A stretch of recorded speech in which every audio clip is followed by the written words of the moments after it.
Teenagers are building businesses with AI, while the only AI you know is ChatGPT. Let's be real. Most This is the big, beautiful bill. It's over 900 pages long, and it's about to change everything from your taxes to your student loans to Medicaid. Most people will never read it, so I did. And in this video, I'm breaking down the wildest, weirdest, and most important parts, so you actually know what's coming. Some of it might help you. Some of it might hit you where it hurts. Let's find out what's really inside. This section of the bill focuses on changes to federal nutrition programs, especially SNAP, the Supplemental Nutrition Assistance Program. It's under Title I, Subtitle A, and it covers everything from how food benefits are calculated to new work requirements and who qualifies. If you or someone in your family uses food assistance, this part is especially important. These changes affect how benefits are measured, who gets them, and how states are expected to manage the program moving forward.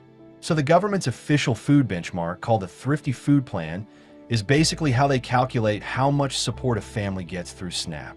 Under this bill, they're freezing the structure of that plan. No more frequent updates based on modern nutrition science or changing eating habits unless certain conditions are met. The only thing that's going to change each year is the cost, adjusted for inflation using the Consumer Price Index. What that means in practice is if healthy foods get more expensive or people's dietary needs shift, the benefit levels won't keep up. The plan stays locked unless the USDA decides to do a full reevaluation, and they can't even consider that before 2027. And even then, they're not allowed to increase the overall cost of the plan.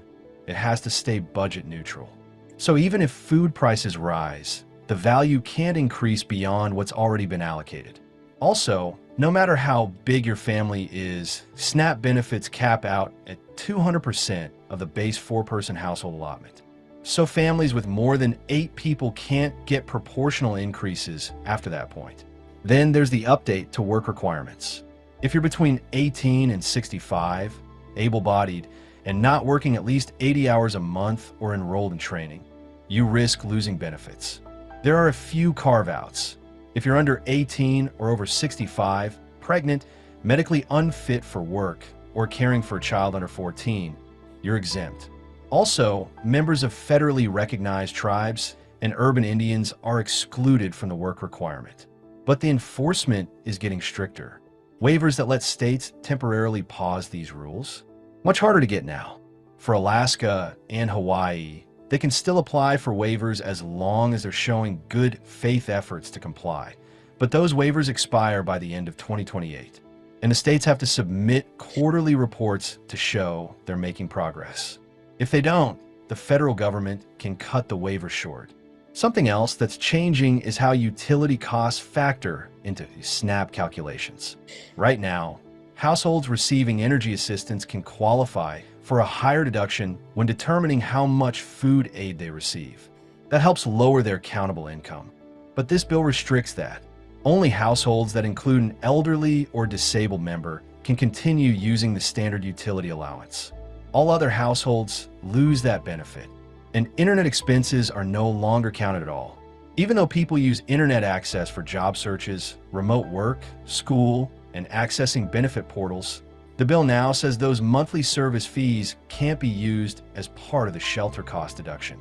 So, SNAP benefits won't reflect that very real modern expense. Now here's something that could affect states more directly. There's a new cost-sharing rule tied to how accurately states manage their SNAP payments. If a state has a low error rate, under 6%, they keep full federal support. But if the error rate climbs above 10%, they'll lose 15% of their federal funding for those payments. And if they're somewhere in the middle, they still get reduced funding.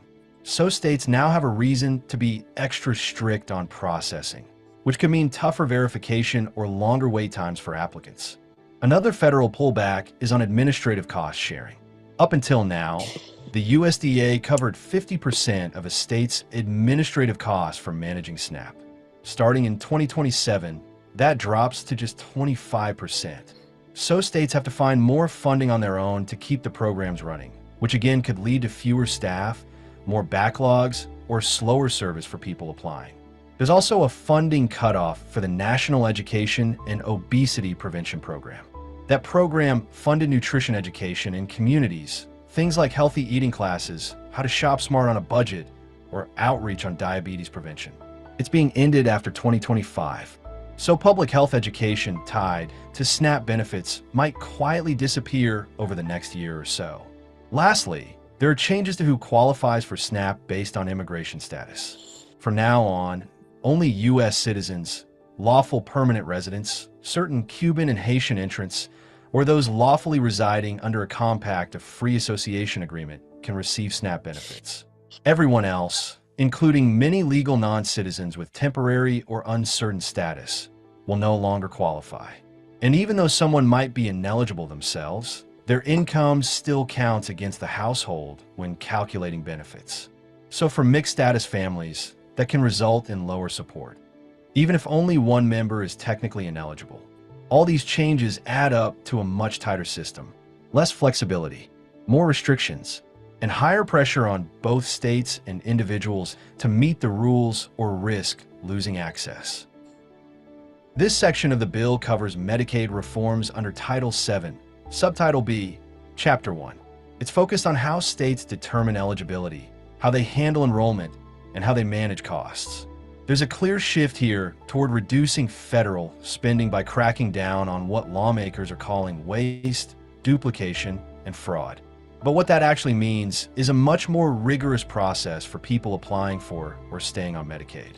If you've ever had to recertify your benefits or help a family member navigate Medicaid forms, this part might feel especially familiar and maybe a little frustrating. So here's where it starts. The bill freezes two major Medicaid rules that would have expanded access to people in low-income or elderly groups. One was meant to improve enrollment in Medicare savings programs. The other focused on making it easier to qualify for Medicaid, CHIP, and the Basic Health Program. Both are now on hold under this new law, blocked by a moratorium. And that's just the start. States are now required to reduce duplicate enrollment between Medicaid and CHIP. In theory, that sounds efficient, but in practice, it could mean more red tape for families who have children covered under CHIP and adults on Medicaid. If systems don't talk to each other well, which many don't, families could lose coverage for reasons that have nothing to do with income or need. They're also targeting people who have passed away but are still marked as enrolled in the system. States now have to regularly check for and remove deceased individuals from Medicaid rolls. Same goes for deceased providers. Doctors or clinics, they're still showing up as billable, even after they're gone. Again, this is being presented as a cost-saving measure, but it requires new systems, new software, and more oversight, which many states are already struggling to keep up with. And then we get to payment reductions. If states are making excess payments, meaning they're paying more than they should be for certain services or beneficiaries, the federal government is going to reduce the money it sends them. It's a way of saying, clean up your books or we'll send you less. Another big change is how often eligibility redeterminations happen. Basically, states now have to recheck whether someone still qualifies for Medicaid more frequently. So if your income goes up, or if your paperwork doesn't get submitted on time, you could be kicked off. This is especially tough for people with fluctuating income, like hourly workers, gig workers, or anyone in seasonal jobs. And then there's the home equity limit. Right now, Medicaid has a rule that if your home is worth too much, you might not qualify for long-term care support. This bill tightens that rule even more. It raises the threshold states can use, but also gives them the option to use lower limits if they want. That could hit seniors hardest, especially those who own their homes but live on fixed incomes. The next part of the section deals with immigration and emergency Medicaid. It restricts Medicaid access to certain non-citizens, again reinforcing that eligibility is tied directly to lawful status. At the same time, it expands federal Medicaid support during emergencies, like natural disasters or public health crises, so states can still provide short-term care in urgent situations. Now, moving into spending oversight, the bill places a pause on implementing staffing rules for long-term care facilities. That was a rule designed to make sure there were enough nurses and caregivers in nursing homes. By freezing it, facilities aren't required to hire more staff. even if residents need more care. This could reduce costs for nursing homes, but it might also reduce the quality of care for patients, especially seniors. States are also being pushed to reduce their Medicaid costs across the board. Why is Amazon paying me $63,000 a month? Well, I didn't make this kind of money. That includes limiting who can qualify, lowering reimbursement rates, and cutting back on services that go beyond the federal minimum. And here's one that's making headlines: banning federal payments to certain providers. This clause targets prohibited entities, which could include organizations that provide abortion services, depending on how states interpret the law. The exact impact is still unclear, but it opens the door to broader restrictions on where people can receive care, especially low-income women. The next set of rules go after financing strategies that states have used for years. Things like provider taxes or state-directed payments. Basically, creative ways states use federal matching funds are now facing new restrictions. Some states rely heavily on these mechanisms to keep their Medicaid budgets balanced, so tightening them could cause ripple effects on access and services. There's also a new requirement that Medicaid demonstration projects, these are state-level experiments with new care models, must now be budget neutral. That's not totally new, but the language here gives federal authorities more power to enforce it. So states won't be able to pilot new ideas unless they can prove up front that it won't cost more. And finally, this section introduces community engagement requirements, also known as work requirements, for certain Medicaid recipients. States must now require certain adults to work, volunteer, or participate in approved activities in order to maintain coverage. This doesn't apply to everyone. There are exemptions, but for adults without dependents or disabilities, it's a big shift. The idea is that people should contribute if they can, but critics argue it often punishes those with unstable job situations or limited transportation options. They're also tightening cost-sharing rules. That means more people could be required to pay small amounts, co-pays, or premiums to stay enrolled in Medicaid. It's not a huge dollar amount per person, but for people living paycheck to paycheck, it could be just enough to push them off the program. So overall, this section is all about stricter oversight, tighter eligibility, and more pressure on states to cut costs. Supporters say it'll make Medicaid more efficient and accountable. But for people trying to navigate the system, especially those with limited income or shifting circumstances, these changes could make it harder to stay covered, or even to get enrolled in the first place. This section comes from Title 7, Subtitle A, Chapters 1 and 2 of the bill. It's all about taxes, specifically cutting them for the middle class, families with kids, and yes, seniors. There's been a lot of political talk about this being a tax relief plan for working Americans, and some of that's true. But when you actually read the details, you start to see where the benefits land and where they don't. There are some permanent cuts, some temporary boosts, and a few new ideas like removing taxes on tips and overtime pay. But there are also limits, trade-offs, and income thresholds that could quietly leave some folks out. So let's start with the basics. The standard deduction, which is the amount you can subtract from your income before taxes are calculated, is staying high. That's good news for most taxpayers. It's especially helpful for people who don't itemize their deductions, and that includes a lot of retirees. The bill locks in this increased standard deduction, so it doesn't shrink back down in a few years like it was originally set to. Now here's something more specific to seniors. There's a temporary senior deduction being carved out. While the bill removes most personal exemptions across the board, it makes an exception for seniors by allowing a special deduction just for them. That means if you're 65 or older, you'll still get a break that younger taxpayers won't. But it's important to know that this senior deduction phases out at higher income levels. So if you're a retiree with a decent pension, investments, or other income, you might not qualify for the full amount. And guess what? They're also adjusting the child tax credit again. This one's interesting because it's being expanded, and it'll now include a more generous formula that makes it easier to qualify for the full credit, especially for families with more than one child. The phase-out thresholds are still there, but the credit itself is bigger, and more of it is refundable, meaning you can get money back even if you don't owe taxes. That's a win for lower-income families. The qualified business income deduction is also being extended. This one's mostly for small business owners, freelancers, and people with side income. If you run a small LLC, work as an independent contractor, or have rental income, you may have already been using this deduction. Under the bill, it sticks around with some tweaks to the income caps and limits. And now for something a little newer, no tax on tips. If you earn money in tips, like restaurant workers, hairstylists, valet drivers, this part's going to stand out. The bill proposes eliminating income taxes on tipped wages. Sounds simple, but it's actually a pretty big shift in how the IRS handles reported income. This could increase take-home pay for millions of workers, especially in hospitality and service jobs. But of course, we'll have to see how the IRS plans to enforce it or prevent abuse. Right next to that is another headline piece: no tax on overtime. If you're an hourly worker who puts in more than 40 hours, the extra money you earn for that overtime wouldn't be taxed under this bill.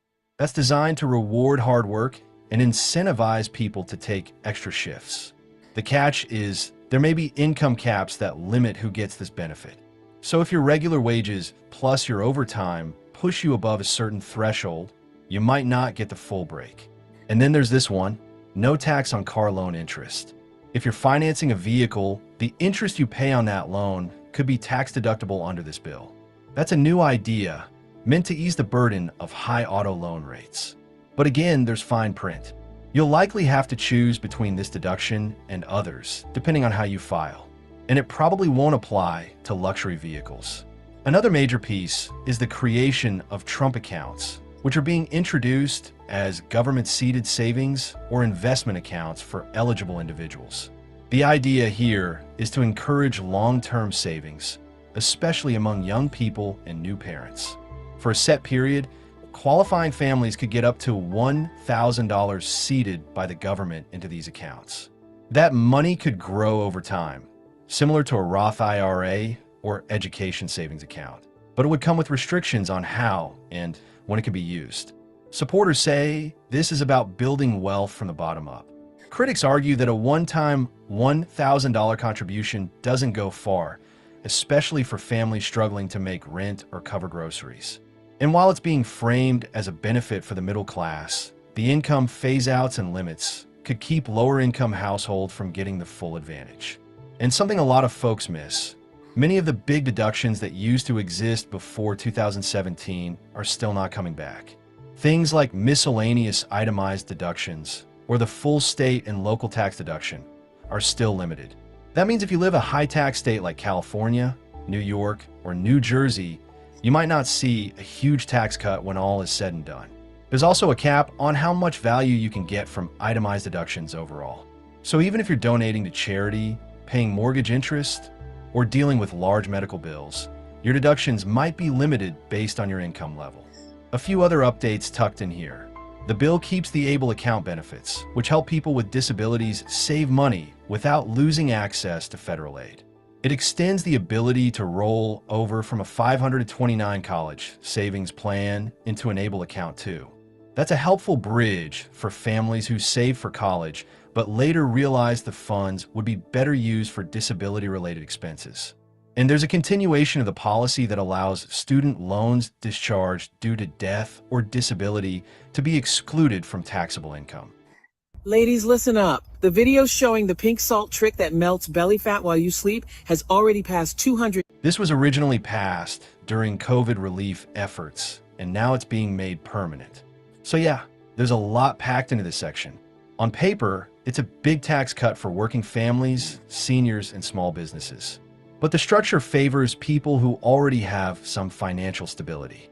If your income is too low, you might not benefit from deductions because you don't owe enough taxes to begin with. If your income is too high, you might phase out of eligibility. And that middle ground, that's where the bill is really aiming. People who work full-time, earn enough to owe taxes, but not so much that they lose the credits. Seniors who still file returns, but don't have large retirement incomes. Families with multiple kids and two earners. For those groups, this could offer real relief. For everyone else, it may feel like a mixed bag. This section is part of Title 7, Chapter 2, and Chapter 4. It expands on some of the tax changes we talked about earlier, but with a specific focus on families, children, and savings. A lot of these policies are framed as ways to help working parents, caregivers, and future generations build a better financial foundation. And at the center of it all is something new, the Trump account. You'll hear a lot about this in the coming months, so it's worth understanding what it actually is, how it works, and what kind of impact it could really have. So, the Trump account, officially called a contribution pilot program, is a new government-backed savings tool.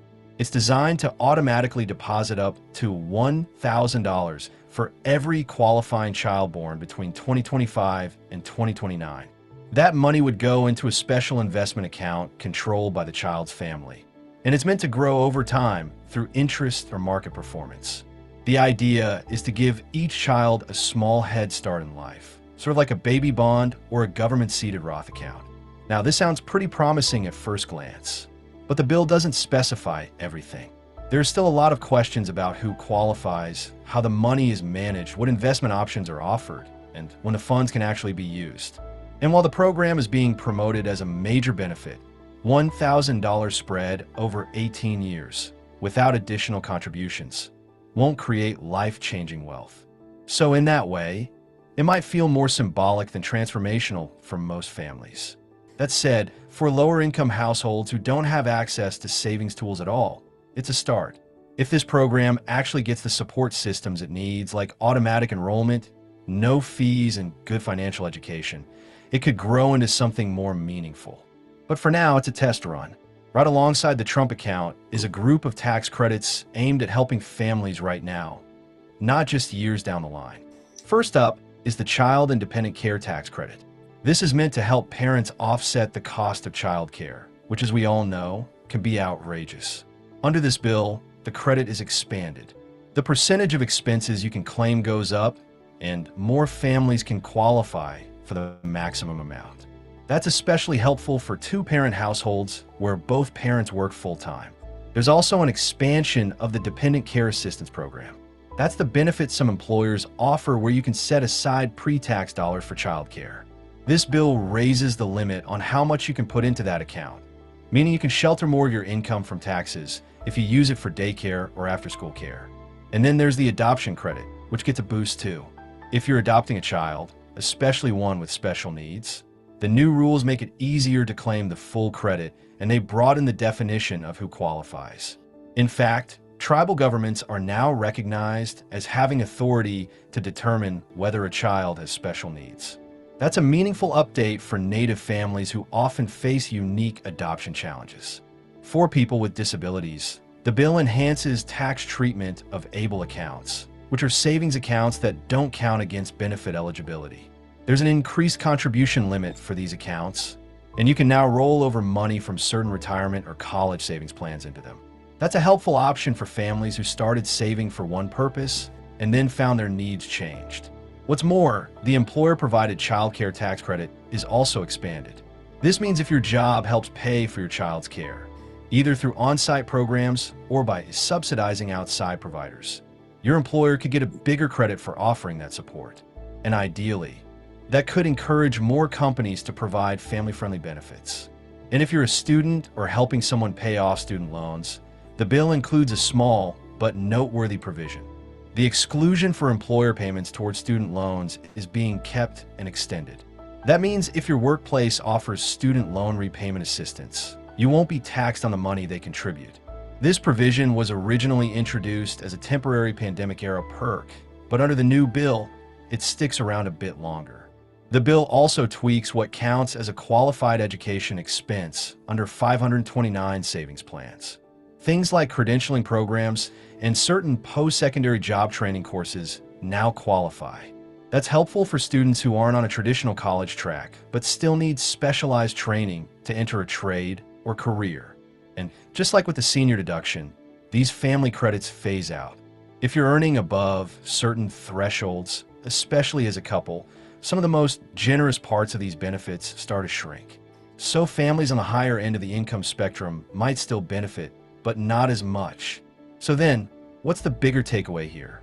This section of the bill is clearly trying to position itself as pro-family, pro-parent, and pro-child. It offers a combination of immediate tax relief and longer-term savings incentives.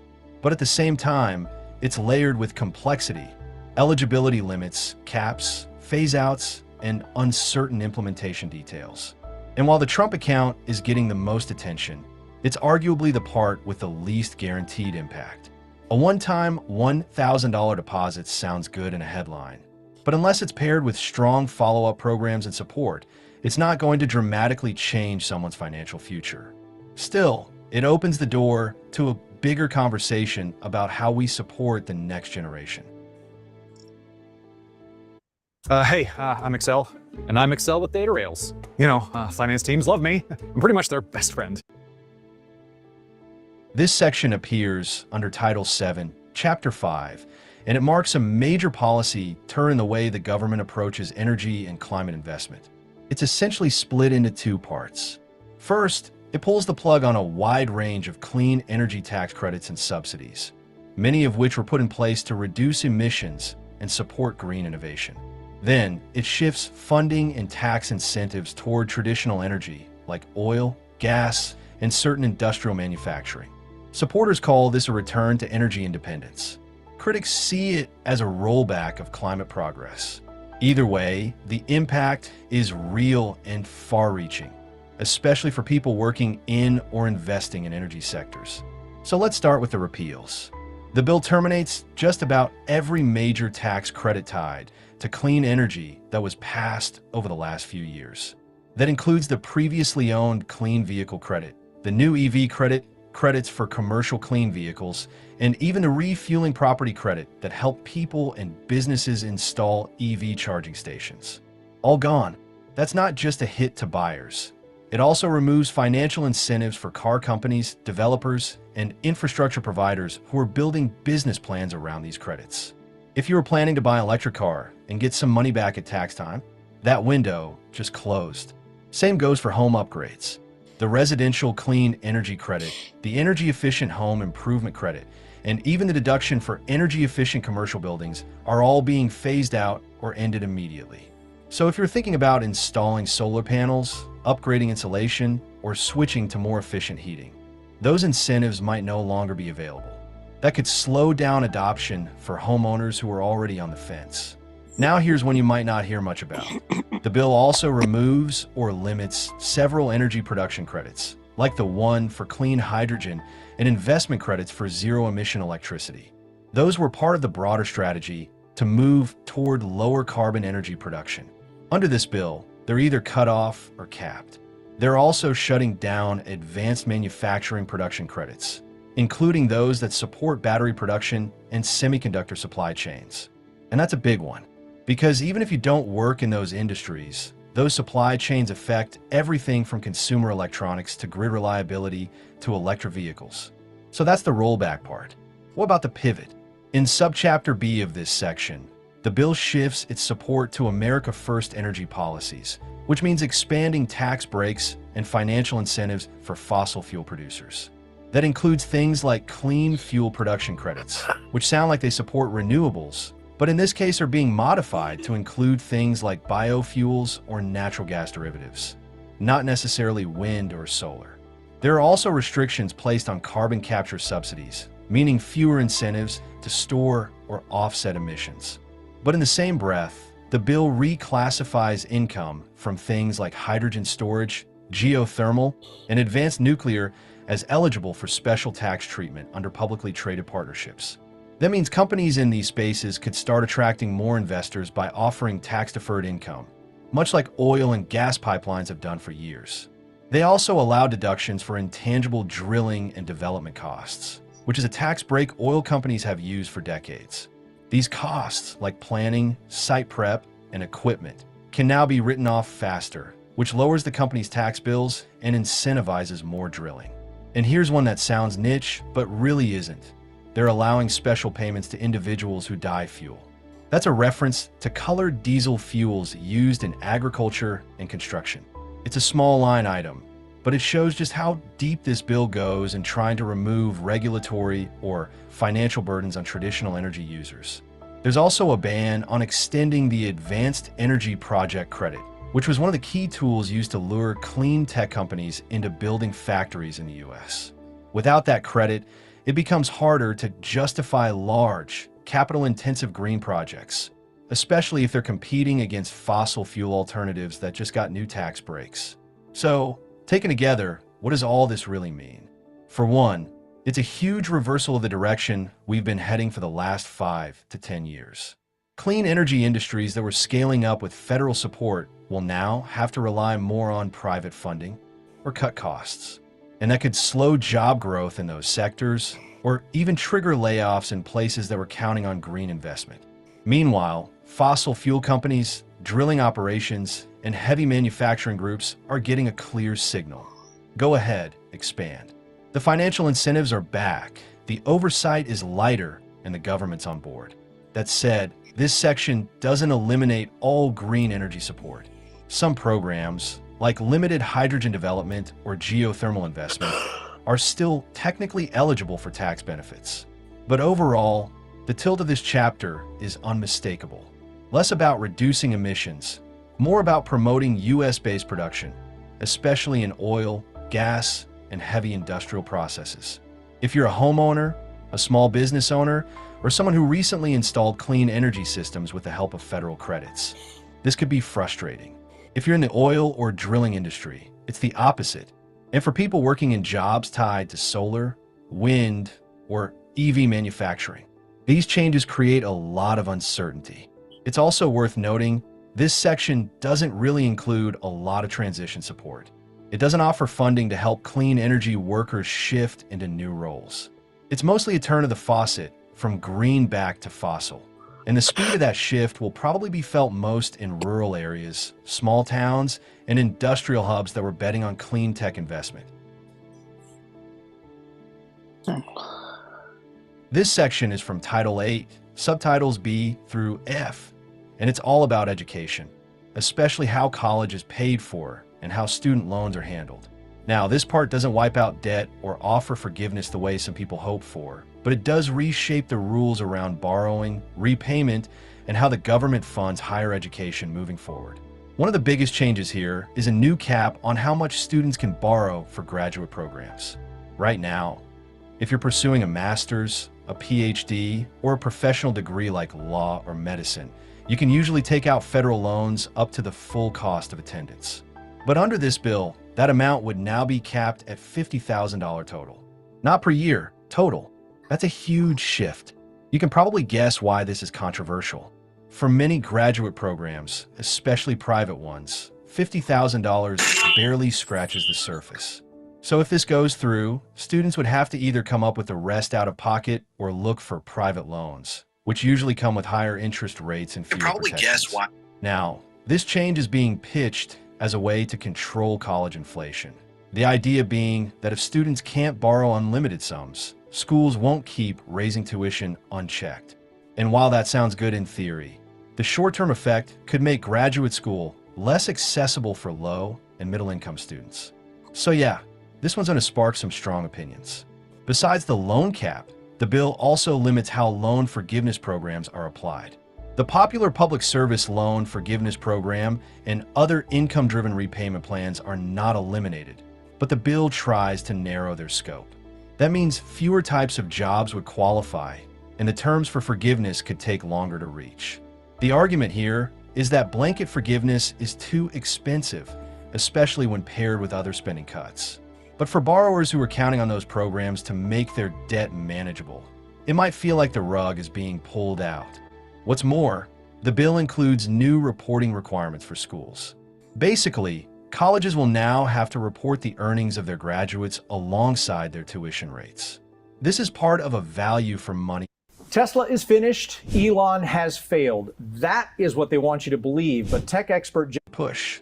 If your degree costs $80,000, but the average grad only earns $35,000 a year, that school might face penalties or lose access to some federal funds. It's meant to hold institutions accountable for their outcomes. And speaking of outcomes, The bill also goes after low-performing colleges, especially those with high dropout rates or heavy reliance on federal loans. These schools could see stricter oversight, and in some cases, they might be barred from accepting federal aid altogether. That's a serious blow for for-profit institutions, which are often flagged in this section. On the flip side, the bill expands Pell Grant eligibility for short-term credentialing programs, things like coding boot camps, nursing certifications, or skilled trades training. The idea here is to support students who want to build job-ready skills quickly, rather than commit to a 4-year degree. That's a pretty practical shift, and honestly, it reflects the way a lot of people are thinking about education right now. And if you're a student parent or caring for a dependent, there are a few updates here as well. Some of the changes we talked about earlier, like the dependent care tax credits, work alongside student benefits, especially if you're juggling family and school. It's not a full financial solution, but it helps lighten the load in some cases. Another subtle change? The bill adds more oversight for student loan servicers, the companies that collect payments and handle customer service for federal loans. They'll be required to meet stricter performance benchmarks, and there are new rules about how they report information and handle errors. This is good news for borrowers who've had frustrating experiences with poor communication or incorrect billing. And just a quick note, employers who help pay off student loans can still offer tax-free contributions under this bill. That's an extension of a pandemic-era benefit, and it sticks around for now. If your workplace offers it, definitely take advantage. So what does all of this mean in plain terms? Basically, we're seeing a shift from open access to tighter control. The bill aims to rein in college costs and limit government exposure to big loan balances. It does that by capping borrowing, tightening forgiveness, and scrutinizing how much value a degree actually provides. But it also raises real concerns about equity. If you limit loans without addressing tuition inflation directly, you risk pushing people out of graduate programs or into more expensive private debt.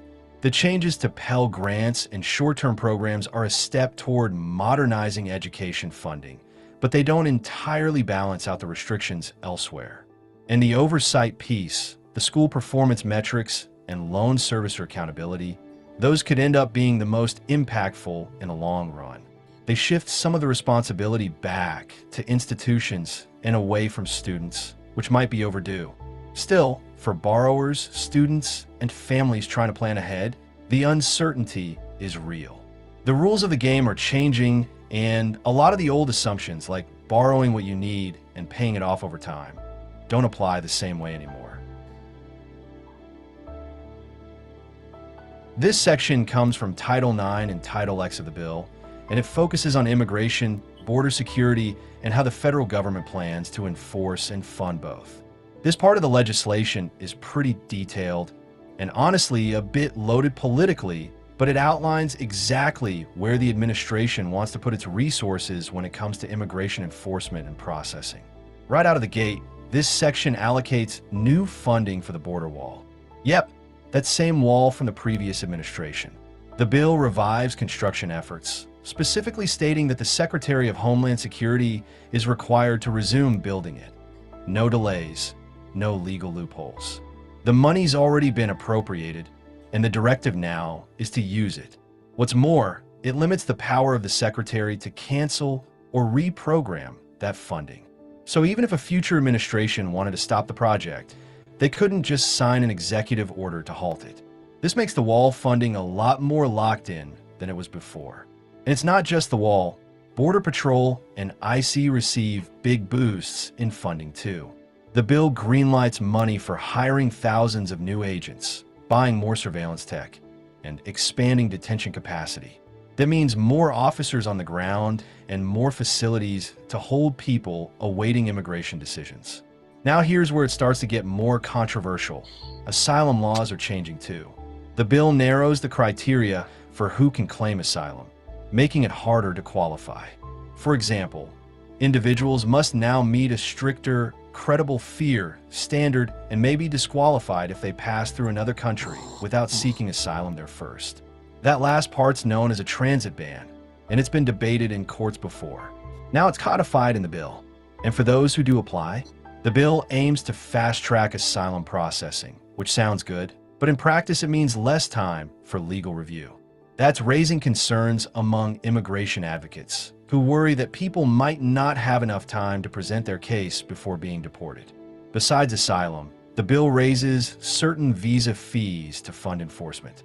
If you're applying for a work visa, green card, or adjustment of status, you might be paying more under these new rules. Those fee hikes are meant to help cover the cost of expanded enforcement, but they'll also hit applicants directly in the pocket.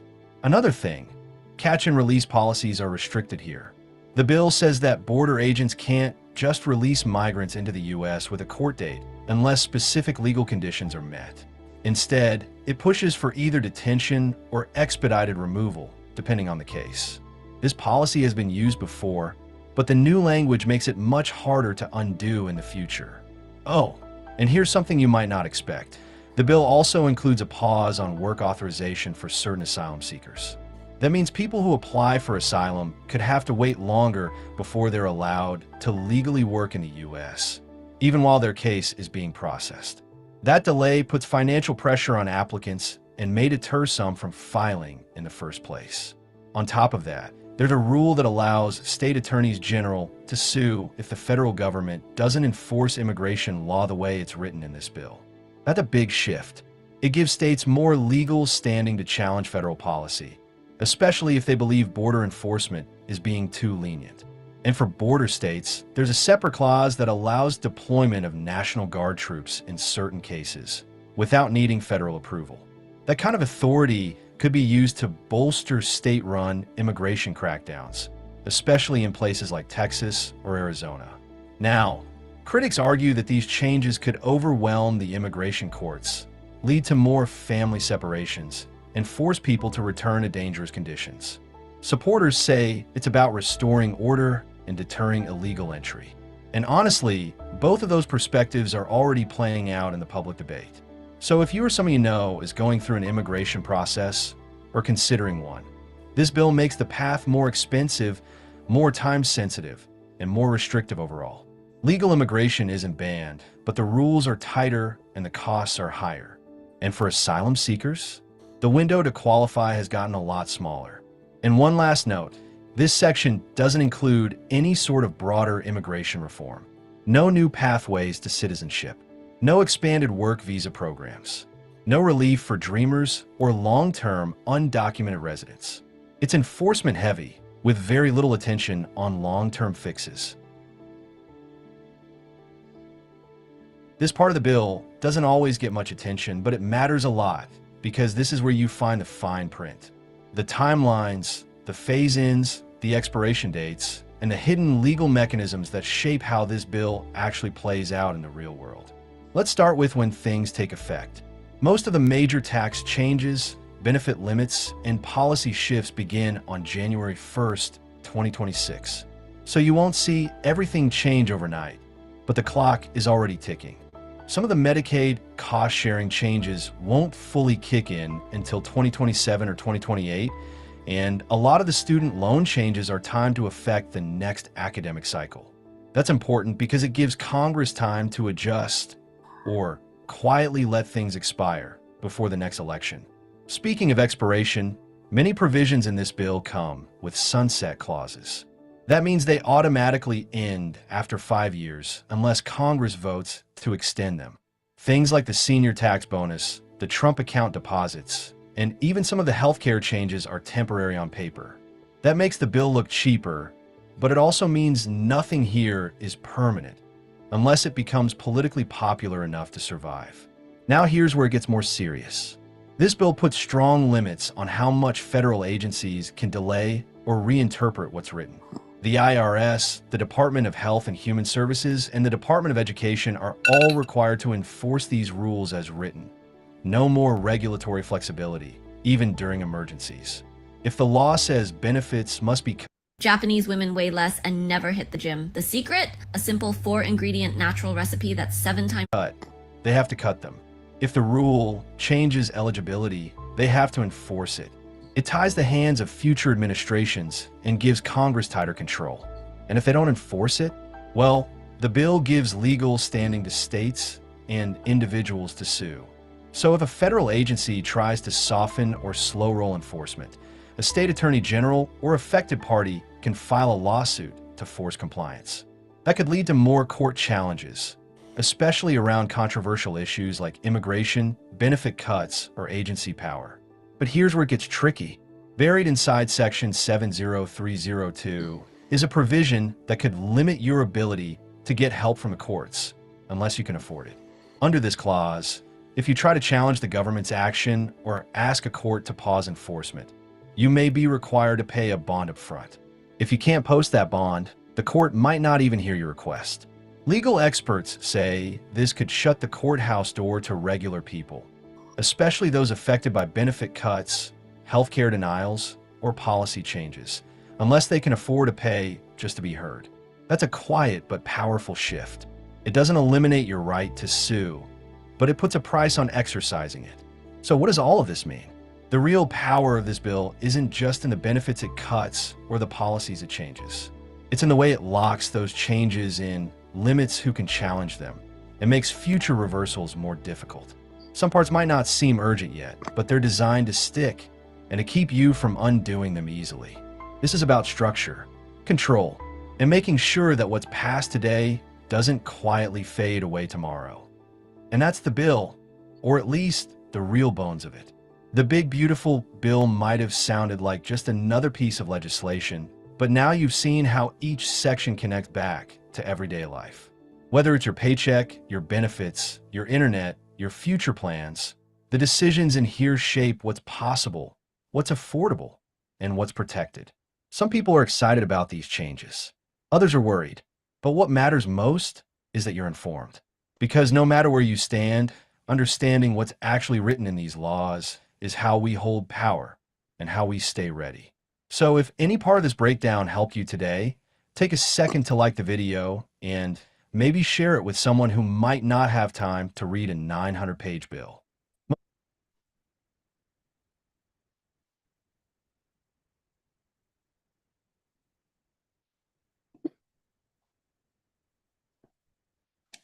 Good morning, everyone. So I hope this video was educational. If you can, go to Money Instructor. And if I was you, I would actually go over the video more than once. Go over to the sections, clip the sections that's most interesting to you so that you can get an understanding and educate those around you so that they can understand and know how to move for the next few years. There's some more information of the bill that's probably applicable to your area. I'll share some of that information as well. This one, it highlighted a good bit of it. There's some more that I would like to touch on as well that I didn't see come out of it. And I will probably seek to find some more practical videos that highlights it versus me giving a commentary. I've already kind of scrubbed some alignments of the bill, the federal bill, and the state that I reside in bill goals and objectives down to the county and the city so that I can see how it impacts me as an individual as well as the community to better help those individuals. And I recommend and suggest that you do the same. So, in order for us to live a better and more fulfilled and productive life, we have to work with what we have and not so much be concerned about what we've lost, but find out what is useful and what is useful and how can we still sustain. Everything is not lost, and you may have to make some adjustments. And for me, I'm cool with that. You should never, nothing. And I think what this has done for us overall is giving us an understanding that change change will happen more often than never now. So now you can't get complacent. Now you have to stay on your toes. You have to stay you have to always make sure that you have a plan in place so that your household can remain stable, so that you don't get caught off guard with the ways of the ways in which this um, government operates. I think someone made a comment to me and they said, well, what happens when what you're sharing with us changes? And I said, well, this is why your plan should have multiple levels, or it should have um, more than one option for sustainability. Because if you're only one directional, and I know, and I'm not talking about those who have accessible needs. I'm not talking about that demographic. I'm not talking about our senior citizens. I'm not talking about those who have accessible needs. That's not the demographics, okay? I'm talking about those able bodies out there, those who are workable, right? Those who have the opportunity to still uh, get out there and get it, for lack of better words. Okay? Those are the individuals I'm talking about. You cannot get complacent. You have to be ready and available. You have to always have a tool in your toolbox. You have to always be willing to learn. Matter of fact, if it's not new, you should be sharpening and leveling up a skill set, or having multiple skill sets that you could tap into. And I know, you're out there saying, oh, it shouldn't take all of that. Why do I have to do all of that? I don't want to have to get involved with this and that. I get it. But guess what? Yes, you do. Okay. It's not for you to decide or to determine or to sit dormant. You're going to have to do your part. It's that important. Your livelihood, your sustainability does not rely in others' hand. It is up to you. You have to take a pen and paper, go back to the basics, get you a pen and paper out, draw you out a plan, and a plan, your plan, if you're in the, matter of fact, work your way backwards. Okay?